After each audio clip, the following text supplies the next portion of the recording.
Hey everyone. Hopefully everybody can hear me. Ooh, Lord have mercy. Did I blend this? Had a little contour blending issue. I have to be very careful how I contour. Shout out to everybody in the chat. Lord have mercy. Look at everybody. Happy Monday. Happy Monday. Wim has been a member for 8 months. Who says, keep it going, Rabbit? Mm, will do. Listen, I feel like, I don't do very well on late lives, but you guys got to understand something too. Like, the kiddos are starting school this week. Okay. Everybody doing their school shopping, everybody going a little bit crazy over that. So there's going to be some changes to the schedule for sure. Cause I got to accommodate to the children of the corn, the rabbit children. But we got to do what we got to do, and we will definitely accommodate. Shout out to everybody. Okay, thank you. I try. Believe I am not. I suck at makeup. I don't like. I don't usually I didn't really start wearing makeup until later in my life, because I just suck at it. So I'm starting, but if y'all have any tips, tricks, or whatever, let me know. Okay, let me know. Tricky, Vicky, welcome. Shout out to everybody. I've got words. Shauna B, everybody. Oh, to know is power. Thank you for becoming a member, love. Shout out to you. I see you in the chat. Who else? Who else? Spooky Paws, welcome. Liz, welcome. Bew, the biochemist, you became a member last time. I want to shout you out. Thank you for becoming a member. Daisy Girl, welcome. SW, welcome. Chico, thank you for being here. Los Federales. Shout out to Los Federales. Welcome. Let's see who else. I've got words. Who we Chris, welcome. Natalie, shout out to you. Thank you, Natalie. I got your Cash App. Shout out to you, love. I appreciate you a gazillion times. Thank you for always supporting me. I appreciate you. Kimmy, welcome. Cheeks McGee, welcome. Clarice, welcome. Amy, welcome. Christy B, welcome. Everybody. Rose with Thorns, welcome. Generally Jenny, Chaos, welcome. Jessica Chappies, how you been? It's been a minute. Hope you're doing well. Ginger O Snap, welcome. Puretta, welcome. Laliso, welcome. Cape, welcome. Everybody, thank you. Oh, yes. Well, I hope that the intro, I know the intro can be very long. So, but a lot of you guys have been saying to me, Rabbit, the intro is everything. And some of you guys are like, the intro's too long. So we'll see what happens with the intro. Hopefully, we won't do a whole lot of changes. Welcome, love. Welcome. Is it Harlot or Harlot? Make sure I say it correctly. Let me know. Let's see. Cash, welcome. Stormy, shout out to you, love. I got your cute little baby buddy unicorn. It was really cute. She loved it. She loved it. Okay. She loved it. I'll just say that much. She can't get off of it. That's how she feels right now. Um, awesome. Okay, everybody, welcome through. Hey, Monica, how you doing, love? Welcome, Nebulous, Sushi Jezebel. Welcome. Oh my gosh, everybody. Emily B, how you doing, love? Oh man. All right, everybody, come through. Come through. Well, thank you. Shout out to everybody. All right. Shopaholic, how you doing, love? Hash Brown, thank you so much. Oh, and found a match. The portion I search is supposed to be people that have died in Pennsylvania. Oh, you did. Okay. Well, let me know in the comments on that area about what your thoughts are. Hey, Red's mom, welcome. Pay girl, welcome. Thank you. Shout out to you. Oh my gosh. Y'all are awesome. Look at all this love, yo. Sunshine and rain, thank you for being here. Okay. All right, Cash, thank you for the 199. He says, come on, 100K. Well, we'll get there. We'll get there. Yay, everybody. Welcome. Ooh, shout out to everybody from South Africa. Look at that. We are international. Shout out to everybody. Jimmy Reno, or Rhino, not Reno. Jimmy Rhino. My bad, y'all. I need to start wearing my glasses, and I refuse to. Okay. Coffee with a splash of crime. Welcome. Thank you. Oh, well, thank you, Alina. Thank you for being here. Everybody, come through. All right, let's talk about some stuff real quick. I mean, I know people are getting in here and whatnot. Shout out to everybody. Let's talk about some stuff because it's interesting. So I was watching BJ's video. She just premiered today. We're gonna do some commentary on it. But so I've also been receiving some emails from something that BJ said. Uh, I have also been receiving some emails from folks that or tags on YouTube, like tags and Twitter. And I always, like I said, I like looking at all sides of everything, right? Every side. So yes, prayers for I have family in Hawaii, by the way. Prayers, they're not in the Maui area, but shout out to everybody from Hawaii. And prayers to Hawaii, please and thank you. Ruth, thank you for being here as well. So we gonna talk about that because I've been tagged and people are like, Rabbi, you got to look at every side of everything and don't be swayed by this side. And BJ is doing X, Y, and Z, and she's getting this. I even got a message from somebody who said, as a layperson, how can you support somebody putting up a video of a body cam footage of somebody's mental health crisis and all that other stuff? Look, I'm also from the true crime community, so there's a lot of body cam footage out there, all right? There's a lot of body cam footage out there. I think it's interesting that if somebody takes it upon themselves to bring awareness to a situation, you know, there's something to be said about that, right? There's something for us to evaluate and understand that, like, the purpose of that is awareness and not necessarily some nefarious action. We have to be able to differentiate that. I'm going to tell you, when I first came across this story, and this is one of this whole situation, one of the questions that I asked BJ when she hit my link is there a lawsuit between you and Lima? And of course, my mind kind of went into, well, what is the, like, is there a vested interest here? Like, is there a good guy, bad guy? And one of the things that BJ has said time and time again is this isn't a me versus Lima. This isn't me versus Lima. This is me trying to bring awareness to a situation, a person who is heavily connected with various people on YouTube, celebrities, who knows, because I'm just using her own words as she has expressed them, her connection, and trying to put that out there.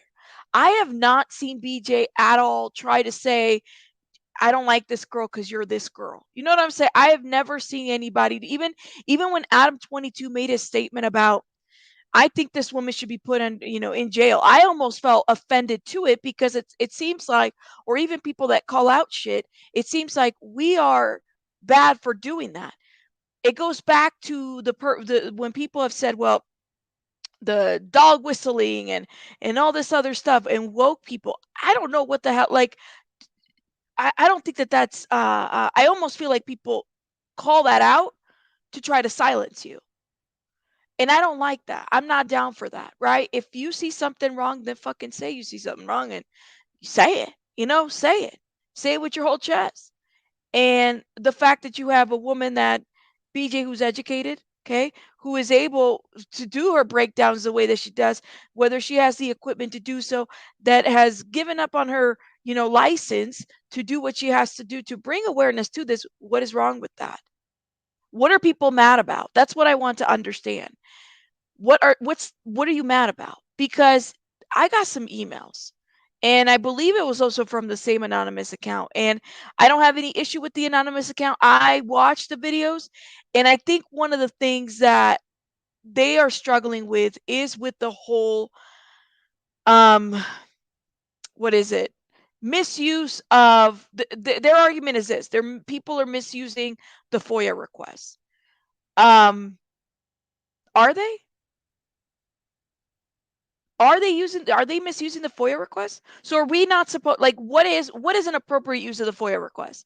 And that would be my question to the person that emailed me that. The person that emailed me said that they called the department, and they've spoken to the department, whatever PD of whatever was released. I want to know, give me an example of what an abuse of a FOIA situation is, because they're using public information that's out there. Like, help me understand. How are they abusing it?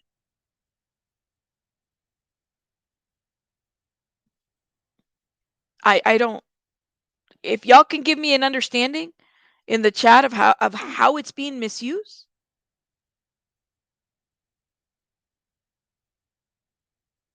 And a part of that is it goes with the whole morality issue too. It goes, well, I wouldn't have done this, I wouldn't have done that. Okay. You, good example. Thank you, Vicky. Here's a good example. In the true crime community, for those that don't know, we had a whole situation go down where a content creator used now this is interesting because what they did was they ordered court docs, right? And in the court docs, they put in the 11-year-old child Gannon Stout's autopsy photos. Okay. Those pictures were not blurred when they were put up on a third party paid wall, which was Patreon. All right. They put it out there and it became a huge issue, not just with YouTube, but nationwide, worldwide. You had television, big media talking about it. Brian Enton brought light to it. It is a slippery slope. Even though if I had made a request to which I could, right? Anybody can make a request to pull up court docs and just, pull them up and whatever. And I am the ownership of what I do next from that FOIA request. I have not seen BJ put these. First of all, she blurred a lot of stuff from the body cam footage. There are no autopsy photos in this body cam footage. This is I don't see the comparison to that. But I can understand where in that situation with this girl, Sav girl, she did misuse the FOIA. She did do extra steps. And not only that, the family reached out to her. Okay. Well, first of all, the family made statements about how wrong she was about doing that their child was not some scientific experiment to have been exposed.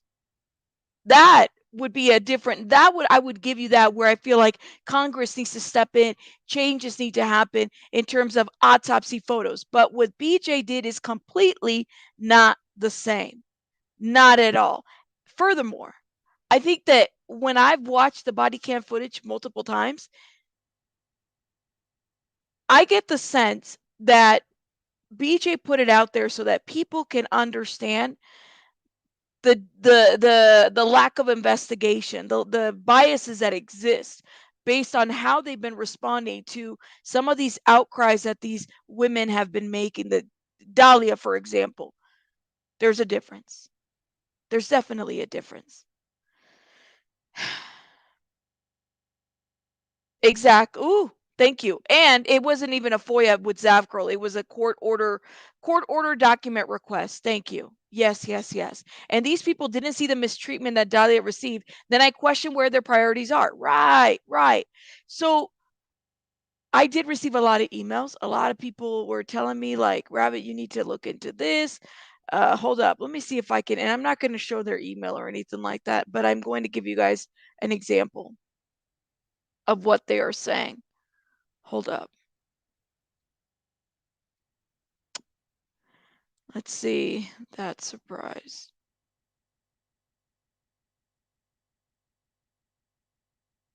I'm going to try to pull it up. Sorry, y'all.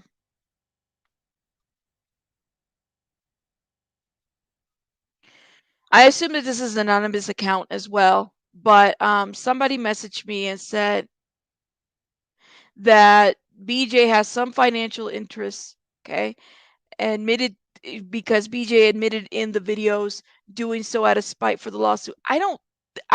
Look, I've watched BJ's videos. Now this goes back to people saying, well, should we be monetizing this? Stop. I feel like this person has a vendetta.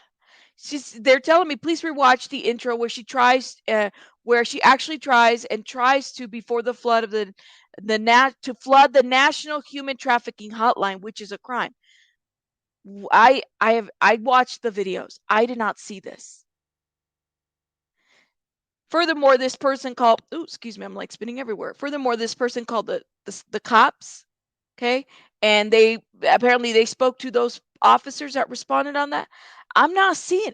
I'm sorry, I'm not. I feel like she's bringing awareness to the situation. That's what I feel like she's doing. Yeah. I didn't get that sense at all. At all. Say it with your whole chest. Why are you like I'm like, you're standing up. Go ahead. Say it with your whole chest. She has a right to defend herself. I know. I cleaned up my spit. I spit everywhere. Y'all can't really see it. Um, I know. I didn't get that at all. So I'm just reading some of these comments. I didn't think so either. Hold up. Let me see where you guys are at. So I didn't want to confuse both of them. I feel like that there is a difference between what the whole Zav girl thing is versus what BJ put out there. I feel like there's a level of awareness that she's trying to bring. So that's kind of where I'm at. This is why I can stand behind what BJ is doing and saying that this is why for those that are upset. Just my just my opinion. All right. Yes, I definitely caught that. And absolutely not. Right, right. And I would agree with that. If not for BJ, all lies would have continued unchecked. If people didn't lie or be shady, well, and it's funny because she's been, there's been other creators that have called this out, right? That have said that this is something to call out and continue to call out. This is a very dangerous thing that this girl is doing, that she's misinforming folks. It worries me that other people don't see that. Police and law enforcement are public servants and, as such, should be held to a reasonable public examination. You dial 911 for public servants paid by public funds, as are the cameras. Thank you, Angela, for saying that. In addition to that, I agree, I've got words. Um, when I was a public servant, okay, emails can be subpoenaed, emails can be taken, emails can be read. You got to be careful what you put out there. You got to be careful how you act when you're a public servant. Somebody told me, I'll never forget, it was on a training, many years ago, who said, when you are a public servant, right, like I was, when I worked for a city and county agency, you it's like you're driving in a crystal car. All right. If you pick your nose, everybody can see it. All right. Available for everything. Everything. Exactly. So, and other creators have done videos expressing their concerns regarding Amanda Rabb a year before. Yeah, before. So BJ's exposing those concerns. That's not what BJ did. She told how to report abuse properly. I saw that too. I did not see her say, go flood, go call. She said, if you have X amount of concern, just like I said, when we talk about DV situations, I put the number there. I didn't say go flood it. So when they emailed me and they tagged me, I said, Lord have mercy, listen, we're, I don't think that you're seeing, we're not seeing the same thing. All right. Not at all. I'm just not seeing it. I'm not seeing it at all. If you are a mandated reporter, you're expected to call if you see abuse or neglect or whatever it may be. Thank you. And also, creators who don't know BJ, look into their own accords. They've all seemed to agree off something is concerning. Yes, and I did not know BJ when all this went down. Not at all. Didn't know her. Still don't know her, other than some email communication. But that's it. Like nothing. I don't have her phone number. We ain't never like, hey, let's shoot the shit. I ain't never been to her house. Nothing like that. So, yeah. You can't see the highlighted comments, Lolly. I see you. Anyone who paid taxes directly or indirectly ought to be fully expected scrutiny at all times. This includes healthcare professionals, billing, and medical. Yeah, and it's so crazy because um, the people that are saying stuff, you guys aren't concerned for the fact that the mama lied about is lying about her identity on police reports. We don't, God knows how many other police reports or outcries there have been, and nobody has been in, like, you're not concerned about that at all. I would be concerned. Okay. I would be concerned. It is a bit odd. It is a bit odd. And there's a deep level of deceit going on. Thank you, Rabbit, for saying I'm standing because I said, I'm telling you, and I sat there and I've reviewed video after video. If I had an issue with what BJ said or did, I would have been like, guys, this is probably the only feedback I'd give BJ on this part. This is what I would do. She didn't have to blur out photos. She didn't have to do any of that shit. I don't have to blur out photos either. Not at all. She didn't have to blur out numbers or locations, officer. No, she didn't have to do any of that. So if you're going to pick up the story at random and pick up the parts that you don't like to see, then why don't you do yourself a favor? Because then you're being a bit biased. Go back to the beginning and see. Now, the person that emailed me said that they've called the office, the department. Let me see. The person said that the cops had told them personally that they will not respond to BJ, um, but actually got Lima under investigation. The cops told me that BJ is not credible. Why would the cops tell you that?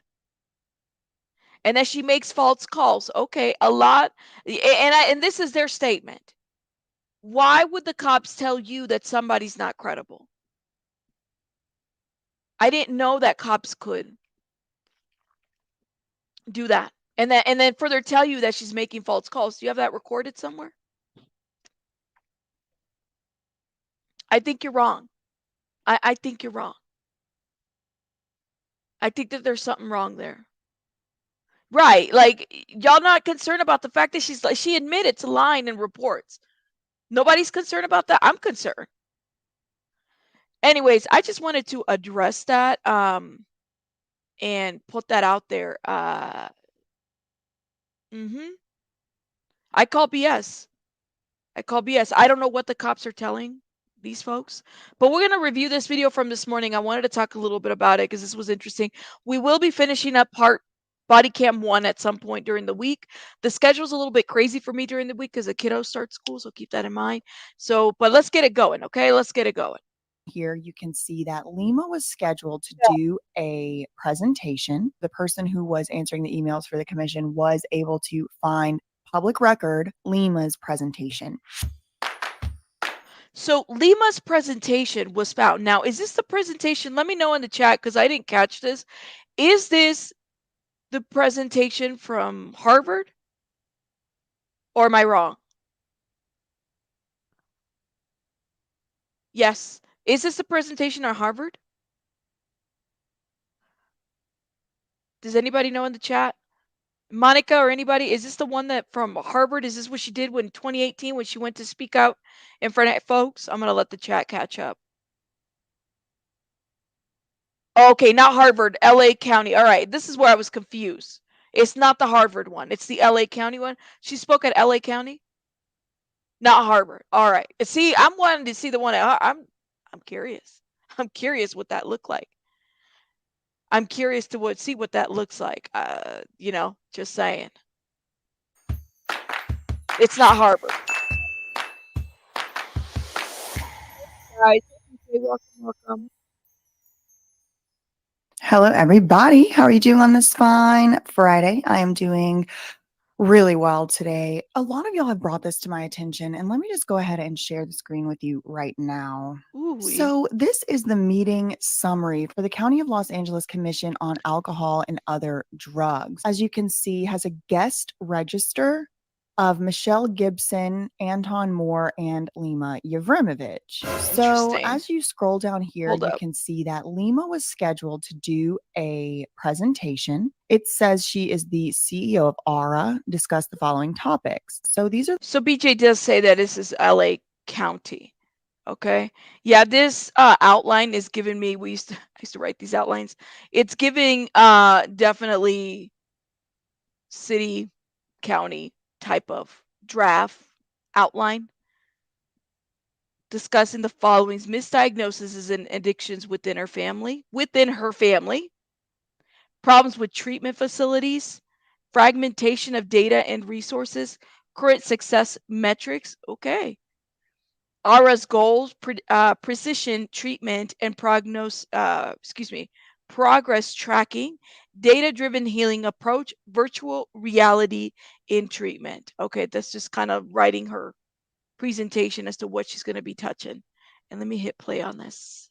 The topics that they put that she discussed. Now, one of the lovely Hold up. subscribers, you know who you are. I did email this person and say like, "Hey, I want to shout you out," but she did not email me back. So someone else did do I'm the going to live. jump over Long here. story short, the commission or the person who was answering the emails for the commission was able to find public record Lima's presentation. Now, there is something I do want to address. It has come to my attention that it doesn't seem to be a lot of people, maybe just one faceless, anonymous person running an account on YouTube, that we are somehow doing something wrong or bad or somehow against the Yeah. I think it's the same. It might have been the same person that messaged me. Just saying. And a couple of people have tagged me on Twitter, so I don't feel like what BJ is doing is bad. Okay? I feel like you might have an extra grind with her, and it might be best to just to say what it is. Okay? the law by requesting public records and reporting on them. And I just want to clear up that incorrect notion. Whenever a member of the public requests a public record and the police department or the town hall or the city hall or whoever releases that record to you as a member of the public, there is absolutely no question, no arguing about it, whether or Yeah. not it is a public record. So the notion that somehow the public shouldn't be able to disseminate public information for the public good is frankly, like, I don't know, like fascism or something. Like, that is not where we live. And I think honestly, like, a lot of people just don't understand how our laws work. A lot of people are just mistaken. If you genuinely believe that members of the public shouldn't discuss and disseminate public records, then you're just wrong. There's no starting point that we can agree upon because you're just mistaken. Furthermore, there seems to be a little bit of confusion, and in my opinion, it's intentional confusion, it's intentional misinformation. There's a little bit of an attempt to start a narrative, which I did anticipate and I've been talking about for a couple weeks, Mm-mm-mm. that somehow I'm doing something wrong by showing y'all how to report allegations of criminal activity. And let me be very clear. Dahlia Takali made allegations of criminal activity in the Tulsa police body camera footage. That body camera footage was a public record. In fact, I took steps to further redact from the public, which is an extreme step for me to take. I further redacted. She didn't have to do that. She didn't have to blur anybody's photo, anything. Like I said, I was once, okay, a civil servant, all right? Emails, anything, conversations, meeting minutes, all of that, okay? Even in a government, city, county entity, all of that is available. It's interesting because a couple years when I was working, for that agency, there was somebody that released emails and they printed them out and they released them to a news organization. This wasn't even through a FOIA. This wasn't even through anything to expose some racist stuff that was going on within the agency. Okay. And they exposed it on a huge network, okay, on a local huge network. And that was put out there about how people of color are treated, how, all that based on an email conversation. So that's in an email. Body cam footage, same thing. All right. And to be quite honest, I mean, how would we know that somebody did not overstep in their role as an officer? Should these officers not, like, should this information not have been released? We wouldn't have known that they're not listening to what this girl is saying anymore. Okay. So yeah, I have a problem with people that struggle with that. From the public. Dahlia Takali sitting in that shower. That is a public record. And the reason, I just want to be very clear, Mm, the reason that we have public records statutes that allow members of the public to hold request up. public records is exactly for cases exactly like this. Because what did the public not know before we started making these requests? A lot. Nobody knew that Dahlia Takali was making allegations of criminal activity against people who were in charge of her. Now, very quickly, the narrative has changed from me saying Dahlia Takali has made allegations of criminal activity to BJ's making allegations of criminal activity. Mm-mm. And that's also just incorrect. Dahlia Takali made allegations of criminal activity. They were not taken seriously. They should be investigated by the proper authorities. These hotline numbers exist for a reason. They're not there to look cute. They're not there just to decorate the internet. They're there for us, the members of the public, to use. And I'm not seeing that I've watched the videos. I've never seen her incite any type of like, you better call this and or this. Never seen her incite that. In addition to that, if they didn't, just like they don't want certain aspects of the investigation released, why, I would have to agree, why not be mad with the Tulsa PD for releasing this? Who are y'all really mad about? Just let me know. Who are you all really, like, what is this really about?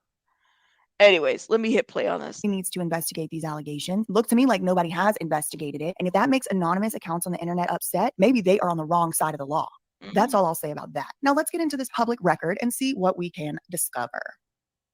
So this is the presentation, the PowerPoint slides that Lima did present to the Commission on Alcohol and Other Drugs on May 11th, 2022. So a little bit over a year ago. All right, so here is the first slide. It is 42 slides long. I don't know how long this is going to take me to record, but here we go. So the first slide is ARA, virtual wellness tools created by clinical psychologists. Then it says business to business solution for mental and behavioral health and substance use disorders. Now, we were unable to get the recording or the video transcript or anything like that. The only thing we have is this PowerPoint. Then this is an interesting piece. Again, public record. It looks like this might be Lima and her two sisters, Dahlia and Dia. Obviously, I have no way to know that for sure. I don't know if that actually is Lima. I'm assuming she put this up to try and start talking about growing up. My father was very abusive to my sisters and I. They didn't remember anything, and I remembered everything. Isn't it crazy that, like, I know BJ's rehearsing the speech, but I've heard her speak so much that I already know how she's gonna start speaking. Isn't that just crazy that in my mind just kind of already, they don't remember anything, but I remember everything. Okay, like this is her testimonial of how all of this started. But anyways, let me hit play.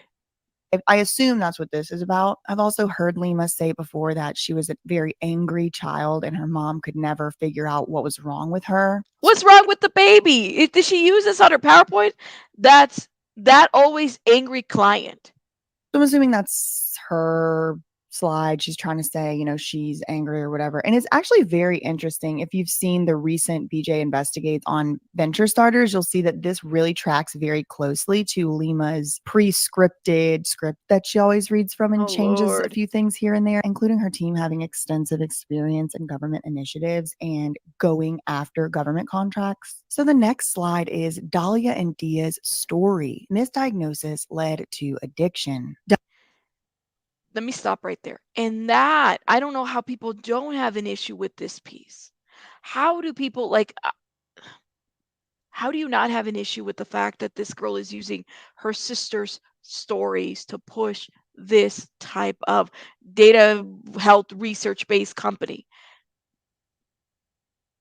Have her sisters, do they have a voice in this? Have they said, yeah, I want you to use, the story of my father R-ing me. I want you to use the story of so and so happening to me. I want you to use my trauma to further advance your company, your numbers, your investors. Do they have a voice in this? That's what we want to know. If they haven't had a voice into like how they're, well, first of all, the cops don't even take them serious to what they say. Y'all want to be upset about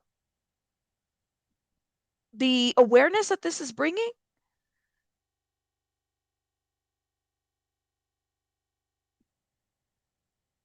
No, it doesn't say our story, my family story. No, Dahlia and Dia's story by who? Narrated by who? The older sister. What would it would be different to say, you know what? This my sister's mental health led me to create this company. That's fine. I don't go further into what her mental health looked like. I don't go further into them being AR'd. I don't go into anything like that. Okay, that sounds like a motivation. A lot of us, like I said before, we get into careers based on our own trauma. Said it before. I'm one of them. But I don't allow that to be the vessel of how I sell a product or what I do.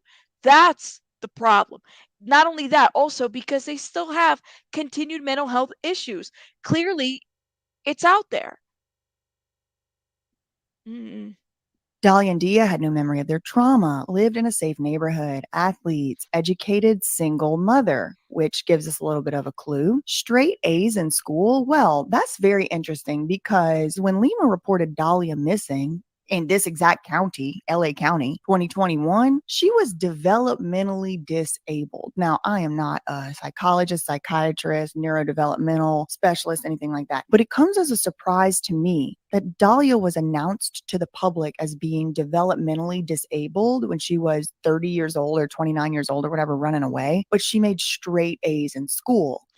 So my question to that, this is what I would question is, has there been a new evaluation or a new something that, for Dahlia or any of the other sisters that would have said, okay, like we are changing based on her diagnosis. We don't believe that she is where her regression when she was a straight A student, she was just A's. Did she regress? Did something is she no longer able to apply herself anymore academically? Has she been in school anymore or anything like that to even give her that type of label?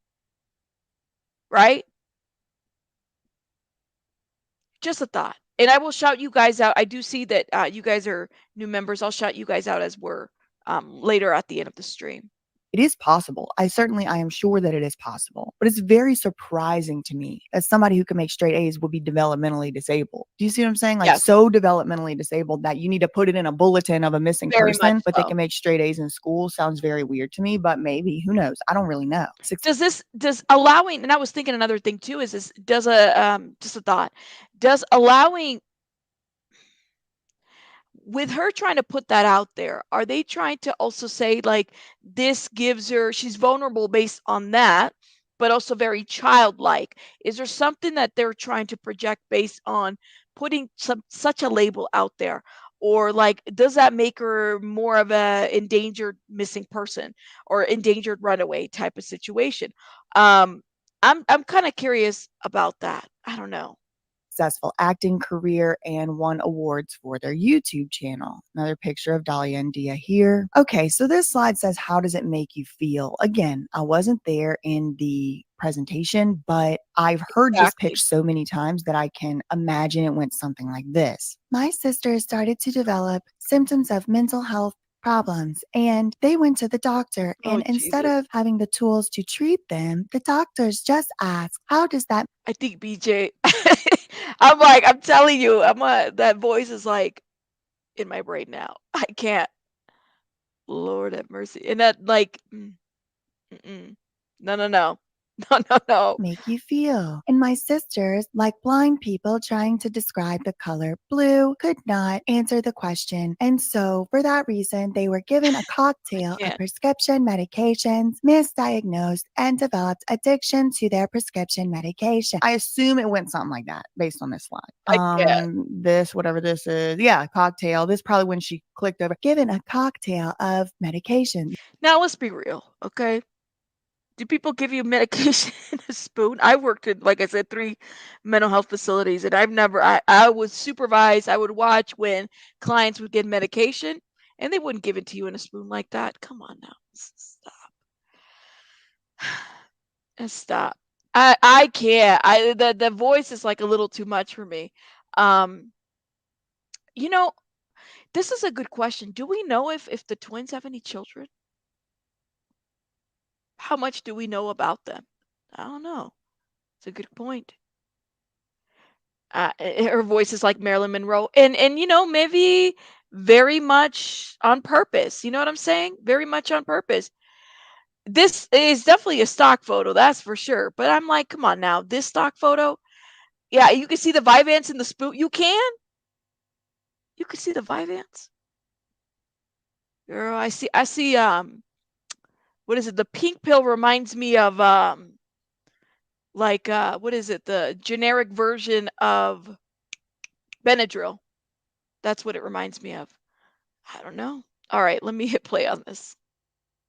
Yeah. Oh, yep. Here we go. Misdiagnosed. Yep. Misdiagnosed. Struggle with addiction to their. Yeah. Okay. Got it. Listen. They ought to put me out there doing the aura pitch at this point because I Yes, got it down. I got they it down. should. Dahlia and Dia have been stuck in a loop for 4 years. Now, this was 2022. So since 2018, that's very interesting because I've heard her say elsewhere that this all started like 2013 and that they Okay. started developing their symptoms of mental health issues or whatever in 2013. So that would be 10 years ago. So it's looking like she can't keep her timeline straight as far as what I can tell. Maybe I'm misremembering though. So been in and out of over 60 treatment centers. In 2018, they developed addiction from a prescription to Suboxone. It's very interesting. In 2018, they developed this addiction, and in 2018 was the same year that Lima and Ivan started the beginnings of Aura. It's very interesting how Interesting. that lined up like that. Like in the midst of all of this trauma and turmoil, Lima had the bright idea to start her business and actually did it the same exact year that the twins are developing this issue. Dahlia was pronounced dead. Oh, wow. I didn't see this before. Dahlia was pronounced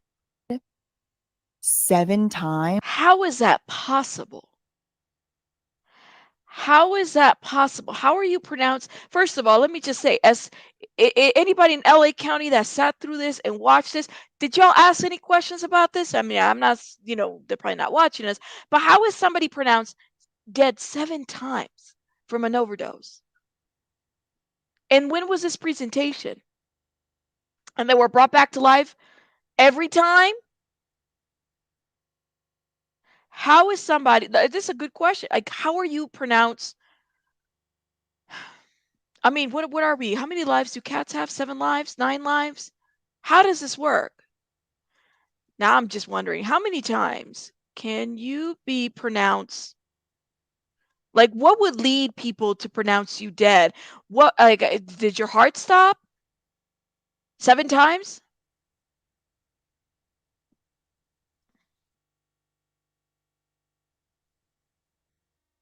How's that work? So this was, okay, gotcha. This was a year ago. Okay. Well, just about 15 months ago. That's not making sense. I literally, I'm like, let me Google search. How many times can you be pronounced dead? Legally dead? Brain dead?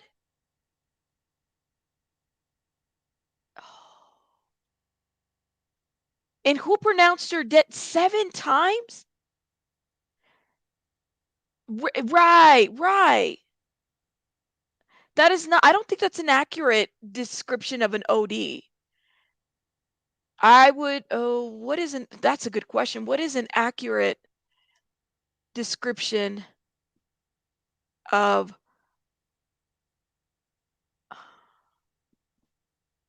overdose? That's not possible. That is not possible. Because it says this is just better health. Okay, so it's not like a government channel or a website, but it says an overdose is when you take toxic, poisonous amounts of drug or medicine. It is important to remember that not all overdoses are fatal or life threatening. So how does she go from OD 7 times to then like you're saying you're pronounced dead? That's fatal. That's like you're gone. And the people in LA County, did they question this shit? Like, come on now. That's what I thought too. You pronounce somebody dead? All right. I would have enjoyed to have sat there and been like, all right, Missy, can you like answer my question? What does it mean to be pronounced 7 times dead? What for her? In from overdose. Oh, Okay, geez. well, this honestly, not to be, not to be taking Dahlia's words seriously, God forbid I do that, but one of her delusions was that her mother was killing her and resurrecting her, killing her and resurrecting her, killing her and resurrecting her. And as it turns out, there's a public record that says Dahlia has been pronounced dead 7 times.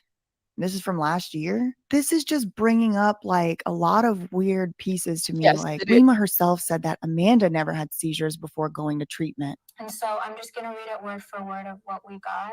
The cause of death was marked as a seizure disorder. Amanda never had seizures prior to being homeless. If the traumatic brain injury and assaults were well documented, they would have most likely marked it as a homicide. But Amanda was in treatment under Lima, so it Whoa. kind of seems like another way of saying Amanda never had seizures before meeting Lima. And then we have Bam himself telling me that he's never had a seizure other than with Lima. Before I know Matt Lima, I never had any seizures whatsoever. So the day you met Lima Yovimovich, had you ever had a seizure before? Never, but I had another seizure. That's freaking crazy.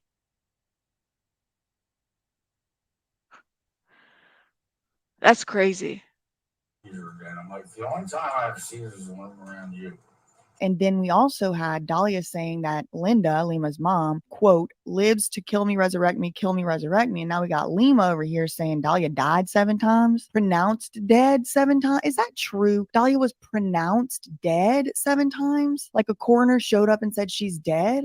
Somebody who knows more about this process than me, please comment down below. What is the process of being pronounced dead? Is that the Right. same thing as just flatlining and they're trying to bring you back to life, or they're trying to Narcan you or whatever? Like, this doesn't seem possible. How do 7 times though. How? And then I'm looking at the bottom. Dia was pronounced dead 8 times from a. So wait, one is 7, the other one is 8? Gee, Machiavelli, the situation. I don't know. How does this work?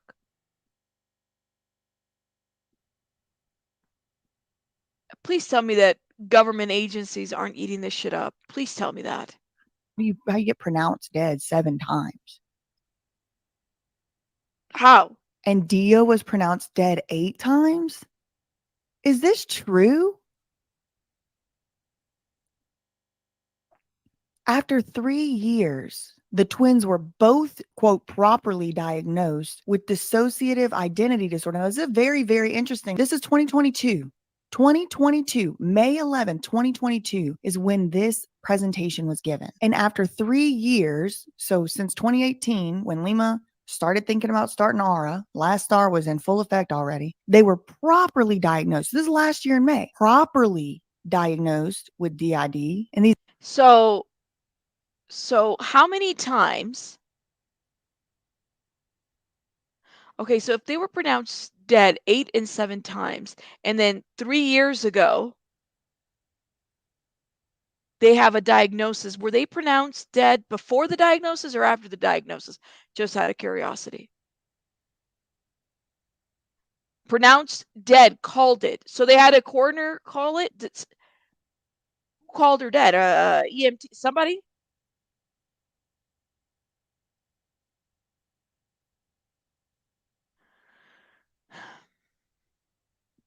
This is what? All right. These investment pitches at the end of the year last year, Lima said that the twins actually had CPTSD. Thank you for having me. All right. Well, growing up, my father was very abusive to my sisters and I. I remembered everything, and that's why I wanted to go into mental health. But my sisters, identical twins, successful actresses, and YouTube stars, had no memory of the trauma. They had what's called complex PTSD. Oh Lord. My ears. Look at the guy's face. I can't. Oh my gosh. This is just bizarre. Growing up, my father was very abusive to my sisters and I. I remembered everything, and that's what made me get into mental health. But my sisters, who are identical twins, very successful actresses and YouTube stars, had no memory of the trauma. They had what's called complex PTSD. 9 years ago, they began experiencing symptoms of severe mental illness. She don't even talk about dissociative identity in those pitches. She don't talk about dissociative identity disorder in those pitches. So what is it? Is it schizophrenia? Is it dissociative identity disorder, properly diagnosed as dissociative identity disorder? Or is it CPTSD? Is it some combination of all of them? But it is interesting that she uses this DID thing sometimes and not other times. DID can't be treated with medication. Opioids now unalive more Americans than guns or breast cancer. I don't know if that's true or not. I wouldn't be surprised. Now, I did want y'all to look at this. She has all these pictures of these folks, and I want y'all to take a good look at all What these the and hell? tell me if you recognize any of these folks, why it is you think Lima would have included their photos on her presentation. Is it people she's helped? Is it people who have passed? Is it people who have struggled? I don't know. Why is there a baby there too? Y'all see that baby right there?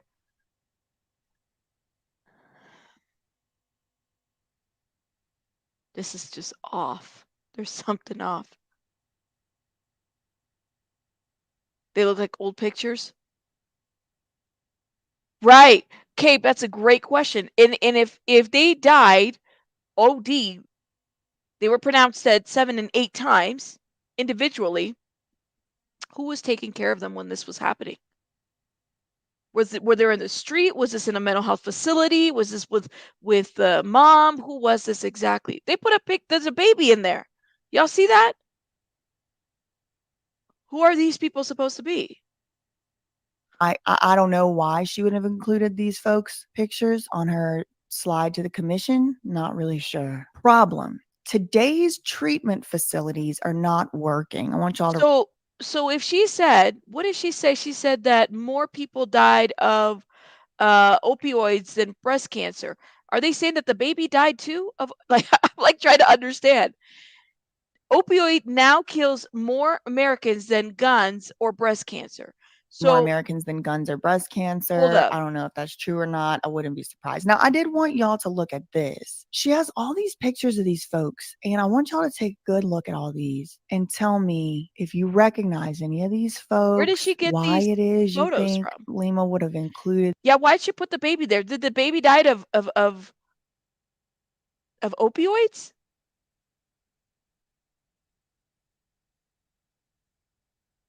All right, let me hit play. their photos on her presentation? Is it people she's helped? Is it people who have passed? Is it people who have struggled? I don't know why. I don't know why she would have included these folks' pictures on her slide to the commission. Not really sure. Problem. Today's treatment facilities are not working. I want y'all to remember that one. A 600% increase in admissions to treatment facilities since the opioid epidemic erupted, which when did that erupt? I mean, I definitely agree with her that there is some type of opioid epidemic Where is going on. she getting these stats? Hold up. A 600, let me listen. This is what I was doing when I was looking at her stuff. A 600%. What did she say? A 600% increase in admissions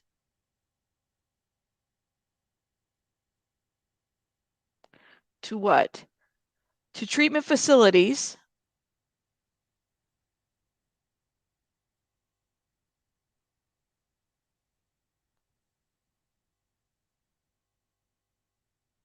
since the opioid addiction.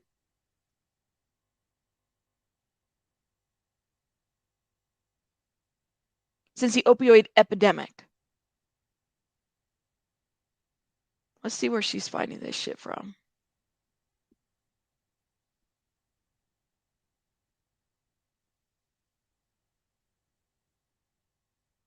Where is she? That's a very specific kind of number. Where is she getting 600% from?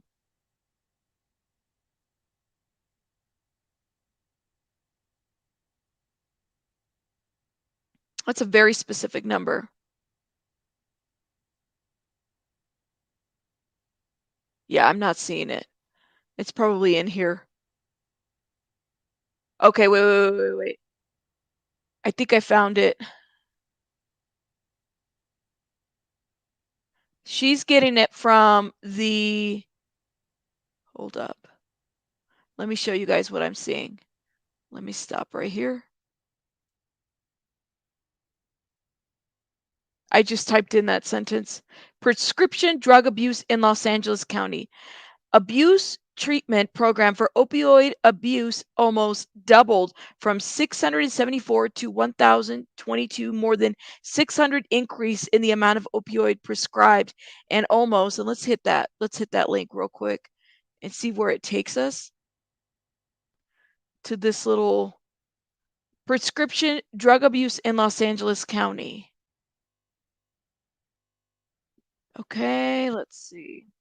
When was this research done? Because the thing I find with her is that her shit is always outdated. Like, she's using things from, like, I don't know, 15 years ago. This was done in 2013. This was written in 2013. So if she's presenting this in 2022, I mean, this shit is outdated. We don't know what it looks like now. We don't know what's recent. I think this is where she pulled the number from. I'll have to look into it a little bit more. We don't know how outdated. When you're doing research, what they tell you in grad school is, especially if you're going to use any kind of like lit review, you need to make sure that it's within like a 10-year mark. Okay, she got it. All right. And she's presented it at the LA Commission on her drug. Okay, so she got it from the LA County Public Health PowerPoint. Okay.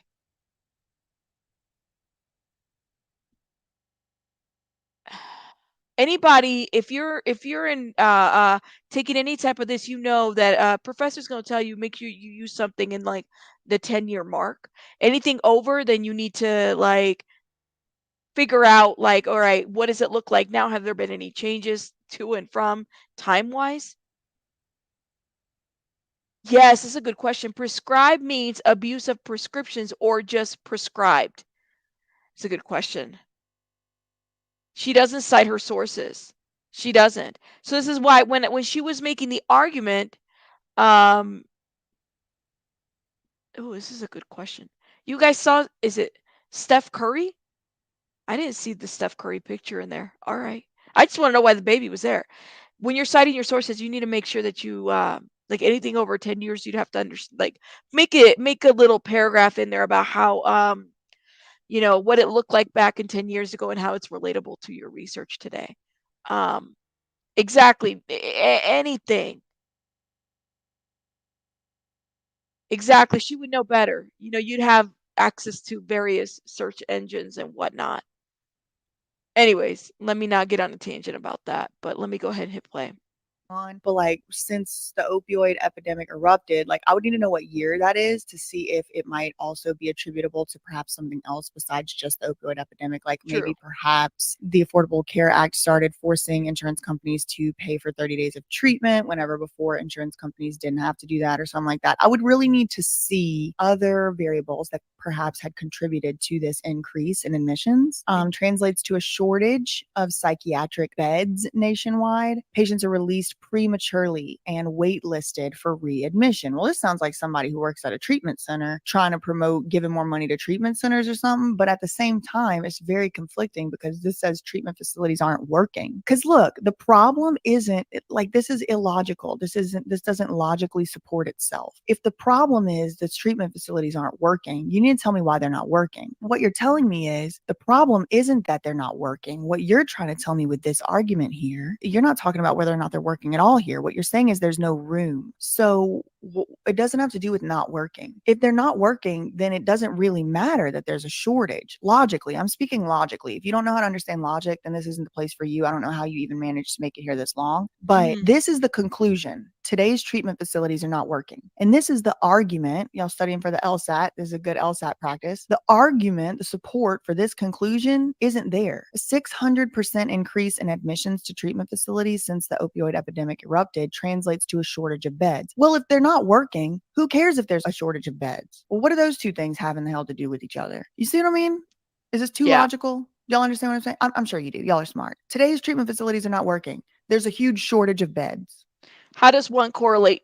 What is it? Isn't it correlation, causation, some shit like that? Like, how does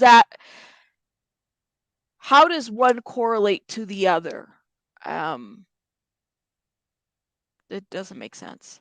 Or at least what Lima is saying. That's sort of like saying, y'all, Drano doesn't work. If you pour Drano down the drain, it don't work. And the reason it don't work is because there's Yes. not enough Drano. It's There's a huge correlation, Drano shortage. causation. Well, that doesn't mean the Drano doesn't work. That means we need more Drano, because if we needed more of it, it must mean it works. Do y'all see what I'm saying? Sometimes I get caught in these logical loops and I just can't escape it. All right, what else does she say here? There Yes. is a 90% relapse rate. Well, that absolutely does support your conclusion that today's treatment centers are not working. If there's a Yes. 90% relapse rate, But where is she getting the numbers from?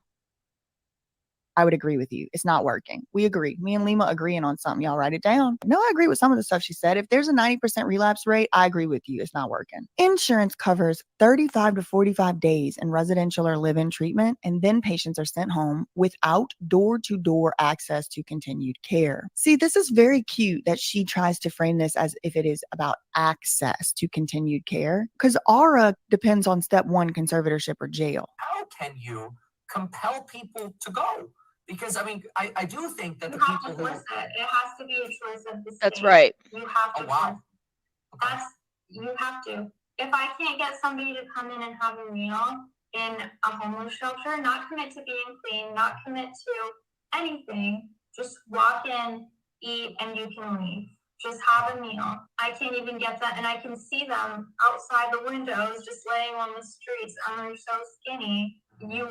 You have to be able to say, you hurting yourself is you hurting a person. So Right. you are not allowed to hurt a person in this country. And because you're making these poor decisions and because you're physically incapable of making, because it's a proven fact that the brain of someone abusing drugs cannot function in these ways until you get clean enough to be able to say, oh, okay, I get it now. Thank you. Access kind of implies something. So what she's doing here is like a forced intervention.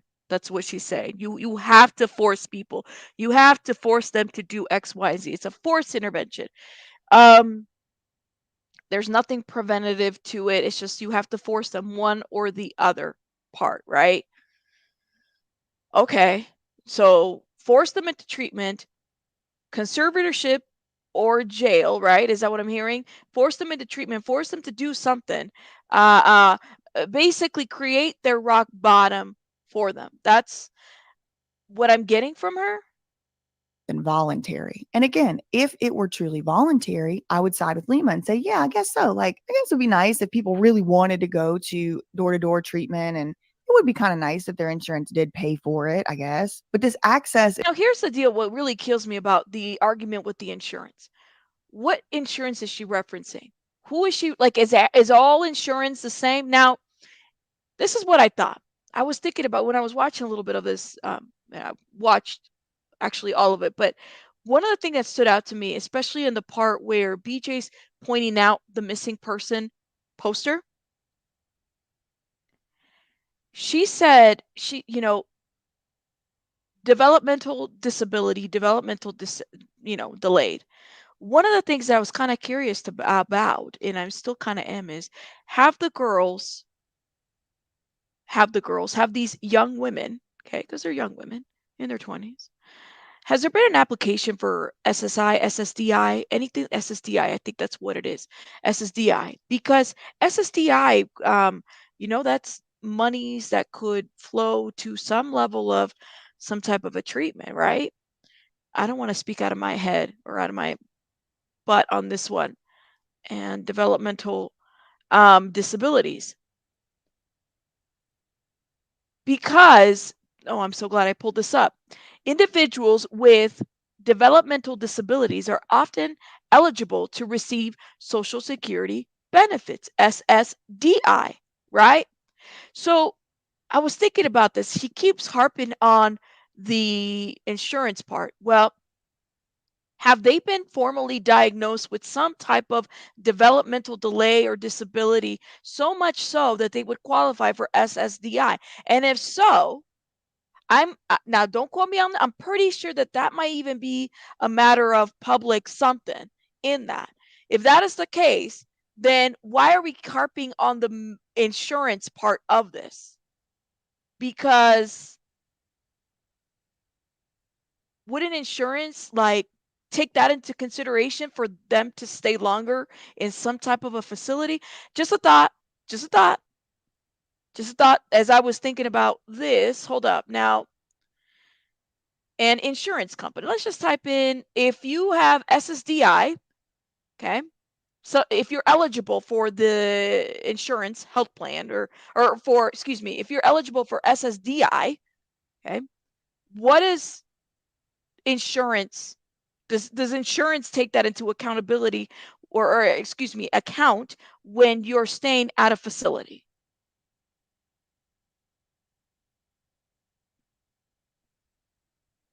Just a thought. Coverage wise. Because SSI is for individuals over the age of 65. I get that. But SSDI would be for individuals that have some type of disability. Okay.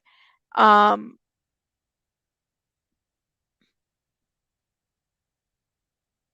hmm, right. You would. But SSDI can be somebody, can be anybody. Anybody can get, if you have a eligible disability, you can get SSDI. She wants insurance to pay out for 1 full year of treatment and wants to mandate the government to use data-driven data collecting tech for some other reason. Right. But if the girl, just a thought, I was thinking about this. I said, I don't know, because then the insurance argument would kind of go out of the like, don't you think that that would be okay? And in addition, so not only do they get SSDI, but wouldn't the insurance company also take into consideration that they're eligible for that if they are, if there is some type of disability? um I don't know. It's interesting, just a thought. Isn't force. I do think that You the have people to who force it. It has to be a choice of the state. You see what I'm saying? You see a little subtle wordplay difference Mhm. there. Then she says many relapse via lethal overdose while waiting. Waiting for what?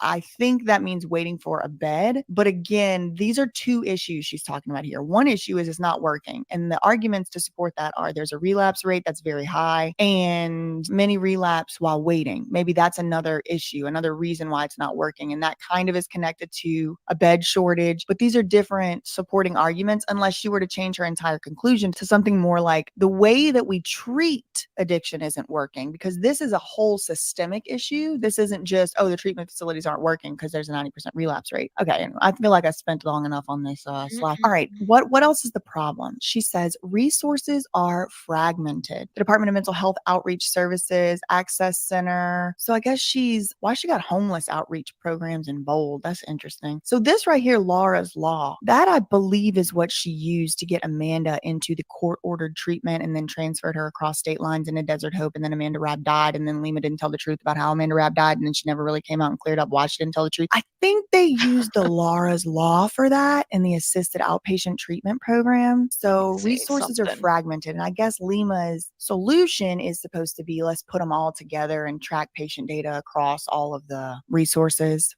Yeah, man, I should just do this presentation myself. Lack of data, she said, the problem, lack of data shared between programs, services, and Well, if this is a if okay, if Lima said, she couldn't disclose so much information about Amanda because of HIPAA and whatnot, and here she's saying lack of data shared between program services for and hospitals make it near impossible to help clients.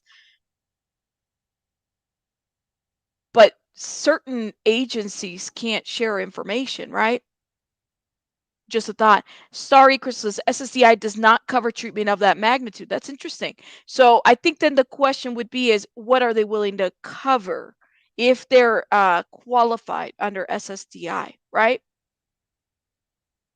Thank you. She says, oh yeah, my insurance is through Medicare, excuse me, since I'm not SSDI. Yes, and I'm going to need her to define help once and for all.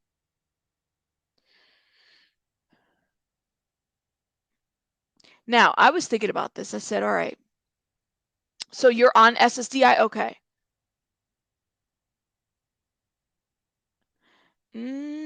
That's a great question. Why this commission? Why this exact commission? What do they fund? Who do they fund? What do they do? I mean, I would love to sit there and understand, like, and then kind of question the whole resuscitation thing. But then, that would be kind of a personal thing. I don't know. SSDI covers therapists like psychologists, I'm pretty sure. Yeah, that would be an area that I probably look into a little bit more. Let me write this down and let me find out some more information on that because um just something to consider, right? I don't know. Lack of data sharing between programs. Okay. So mental health programs, unless you're making a referral to somebody and the client signs that they want their information shared with the other agency, there is going to be a lack of information being shared, right? If I go to a treatment center, okay, use myself for example, and then I'm going to transfer over to another treatment center based that is on my treatment plan. That is what my team agreed upon. We're going to go from this high level of care to maybe something a little bit more lower. And so then I sign the appropriate paperwork to make that happen in order for there to be shared information so that my treatment is successful. If I go to a behavioral hospital and then I'm released because they have found me to be okay to be released, I'm not a harm to myself or others, and then I happen to go to a different behavioral hospital, yeah, there's not going to be a lot of data sharing between those two agencies because, you know, they don't know what's going on the other one. Maybe I haven't disclosed that I was in another hospital, another treatment care. There might not be a whole lot of data sharing. They might not necessarily be on my treatment plan. I don't know. But what exactly does that mean, especially when she herself has come up here and said, I can't release a whole lot of information because of HIPAA. I don't know. I'm just kind of confused. SSDI coverage would depend on the state you live in. I have Medicare and Medicaid, very good coverage. Interesting. You wouldn't want to share your data with her. It's interesting. Your adult daughter has mental issues. Only began after hormone shots. Can't work or function without a meltdown. She tried SSDI twice. Can only stay at treatment center for 5 days, then release. Thank you, Oki, for sharing that. It's just a good point to kind of bring out, like who exactly, because she keeps harping on these medical insurance companies, right? All right, so let's put a face to that. What does that look like? Which Cigna, which who exactly are you talking about? And every state varies as far as what they're willing to cover. So put a face to it and put a number to it. Hospital makes it near impossible to help clients. And it's like, whoa, what you're disguising as help is imprisonment and incarceration without a jury, without a trial, without equal protection. How can you compel people to go?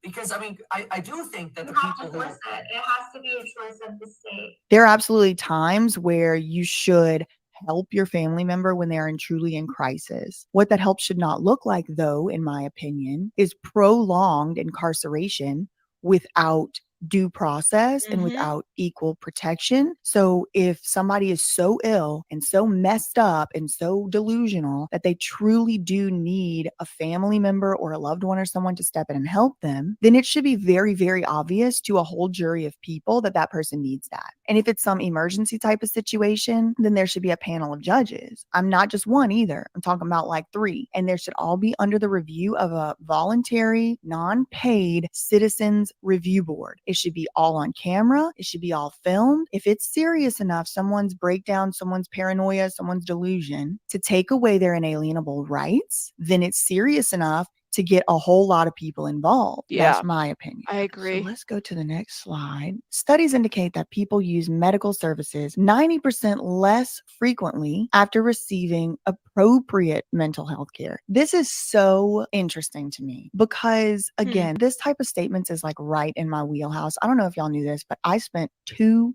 years studying for the LSAT, the law school admission test. I think I scored in the 96th or 97th percentile on that test. Like I scored in the top like 3 or 4% of everyone who took the test. And that did not come naturally to me. I quite literally like took a page out of Lima's book and rewired my brain to think like this test. It's such a logical test. It's a logic test. It really is a logic test. It's very, very, very, very hard to do well on it. But I wanted to go to a good school and I wanted to try and get scholarships and stuff. So this type of problem is exactly the type of thing you would see see on the LSAT or on studying for the LSAT, and they would be like, what are the logical fallacies in this statement? Okay, so studies indicate that people use medical services 90% less frequently after receiving appropriate mental health care. Well, I don't know where that study came from. I don't know what it is. I would have to read it. Yeah, she never cites the shit. Well, hold up. We might have some. I see on the bottom, but I have the closed captions on. Hold up. The importance of mental health services. Physicians One Urgent Care, February 2020. So it's a blog slash importance of. So it's a blog, but is it a study or are they just citing a blog? And all that. But one thing does come to mind. Let's read the footnote real quick. The importance of mental health services, Physician One Urgent Care, February 2020. So what this slide is trying to say, to me, it seems, is once people do receive, quote, appropriate mental health services or mental health care, then they're less likely to use the other medical services. And that is supposed to be showing me the importance of the mental health services. But the only thing that really comes to my mind when I think this is it possible that the people are using less services because they didn't receive appropriate mental health care? While it is possible, I want to leave open the logical possibility that. Hold up. She got the footnote. I just pulled the same article and it was written in 2016. Am I reading the same thing? Physician One Urgent Care, the importance of mental health services. August 31st of 2016. That's it? It's like the front page of something. All right, let me hit play. That this is completely true as presented. It's important to get mental health care services because once you get appropriate mental health care services, you're going to use the system less and it's going to take away a burden on the system. It's going to decrease the amount that the insurance is paying and all that. Okay, that She is put the possible. wrong But it year. looks to me from just a cursory view here that I don't know. I think this is the one you're citing. Hold up. Let me show you. Did she put the wrong year on? Brett, come on now. The importance of mental health services. Physician One Urgent Care. I'm pretty sure that's the one that BJ was talking about. Yep. Here it is. Hold up. Let me look at the video one sec. It's physician1urgentcare.com. Physician1urgentcare.com / blog / importance - mental - health. This is the same one.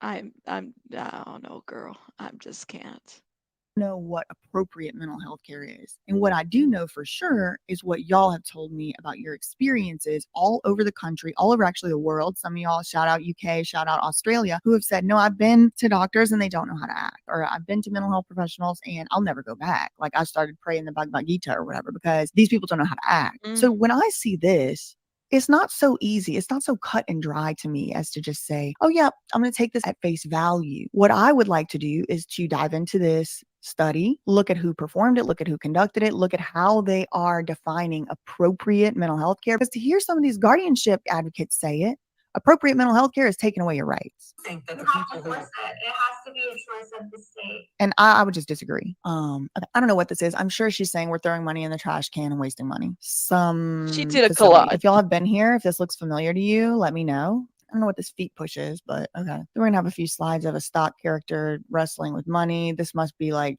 trying really hard to wrestle money away from insurance companies. I don't know. I'm just speculating.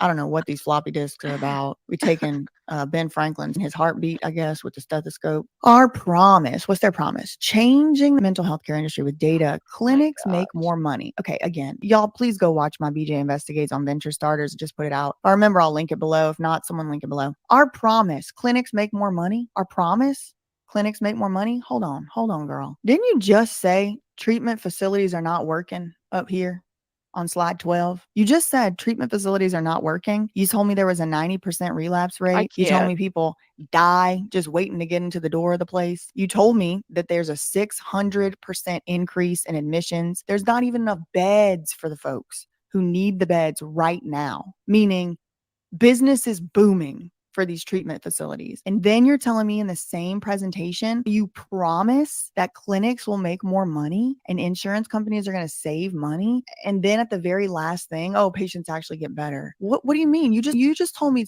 the treatment facilities do not work. You said there was a huge relapse rate. And now you're telling me you want to help them make more money? What do you mean? You just told me that treatment facilities today do not work. You said there was a 90% relapse rate. You said there was a shortage of beds. There's people that are dying waiting to get into the door. Business is booming for these treatment facilities. And now you're saying, oh yeah, let's make them more money. What? This I agree with. I do agree with this. ARA is data-driven healing. Is it telehealth for mental health? Data-driven healing? What is it? How? It's the how. We're missing the how part. Lord have mercy. All right, let me hit play. Solution, bridging the treatment gap with technology. Ours, a comprehensive system, allows doctors to see how the patient is feeling and track recovery progress. Precision treatment, biofeedback, voice analysis, and virtual reality allow for enhanced data-rich treatment options. And progress tracking. Our mobile app allows for virtual care through biofeedback, voice analysis, and VR while connecting patients and What scares me is this biofeedback, how she's throwing that out there. clinicians through telehealth. Again, y'all, I just want to be clear. ARA itself might work. ARA itself, like the actual treatment platform, it might somewhat work. I really don't know because I don't know exactly what it is. What I do know is she said step 1, conservatorship or jail. And that's really where my antenna started tingling. Look, more money, looking for a handout is what this emoji looks like to me. Oh God, then she's going to get into her, like a speedometer, trying to track how fast each patient is progressing or regressing. I think the best way to really say what I do is that imagine if cars came without speedometers. Oh, Jesus. And that you had to guess how fast you were going. And the statistic was that 90% of cars don't make it to their destination. Okay. And so that's how the treatment centers are right now. So without measurement, how do you know you're getting better? How many treatment centers has Amanda been to? ARA's proprietary system allows insurance companies to have full transparency and metrics to measure clinical performance. Data-driven healing, treating mental illness like physical illness. ARA uses evidence-based. Hopefully Rabbit watches this video. Yes. I know it's a long one, but hopefully she watches it. If not, maybe one of y'all could point her to exactly this part of the video. ARA uses evidence-based screening instruments to generate data streams to track progress and predict relapse. They do so, I'm assuming she's going to say this, medication check, mood analysis, sleep analysis, voice analysis, stress analysis, appointment overview, AR and VR performance sessions. So, okay. And I'm going to pull straight from research, okay? I'm not going to like make up a definition, but based on what the American Physical Therapy Association says, that evidence-based practice include the integration of best available evidence, clinical experts, and patient values and circumstances related to patient and client management, practice management, and health policy decision making. That is evidence-based practice. Okay. Now, evidence informed would be let me see if I can pull that real quick. Hold up, y'all. Hold up. I got too many damn tabs open. Evidence informed would be the approach to practice can be defined as the integration of research evidence alongside with practitioners and experts. Now, keyword along the side with practitioners, experts, people in the field, right? So my question is, which is the concern, is if she's saying these trigger words like evidence-based and informed, who is the who is pioneering this and what research are they, like, what are the tools? That should be a matter of public information if they are using evidence-based tools, screening assessments, biofeedback. All of that should be. Let me show you guys another website, the National Institute on Drug Abuse. Public website, okay? Here is screening and assessment tools. Choose evidence-based screening tools and assessment resource material. All of these are tools, and all of that should be a matter of public information. If she is using that on whatever it is, whether it's VR or in your consultation, if you're using one of these tools, you should tell your folks that are taking the treatment and that are investing in the treatment, that these are the tools that are being used. And they're being used by, say, somebody in the profession or whatever it may be. Very simple, just like that. Just like that. So if she's using, I don't know what tools she's using, but let's say she's using a screening to brief intervention. All right. If I click on it, this is a tool. Look at where it's taken me. Drop down. I'm a patient. I'm a clinician. What are you to the situation? Are you the patient? Are you the clinic? These are tools. These are what we call, what is it? Evidence based practices, evidence informed, right? So I hope that makes sense. Yes, we need a PhD, not a sales agent. Makes sense to send her to talk to someone, not a physician. Exactly, exactly. So from here, you're able to collect data based on what the client is self-reporting or reporting to the clinician, right? The biggest takeaway from this is that it's not, if she's not qualified to apply this, to create it, she needs to be very careful how she's promoting it. That's what it is. That's what it is. And I don't see my wonderful social workers in the chat, if they wanted to add into it in the comments, or add more to it. But all of this, all the tools that people are using should be like, you should be able to go and research the tools. She's not telling you what tool she's using. She's not telling you at all anything. She's promoting this as a cure-all for whatever is going on. Not me. Lima, yes, thank you. Let me see what you guys are saying in the comments. Hold up, because I'm having to head out here in a little bit.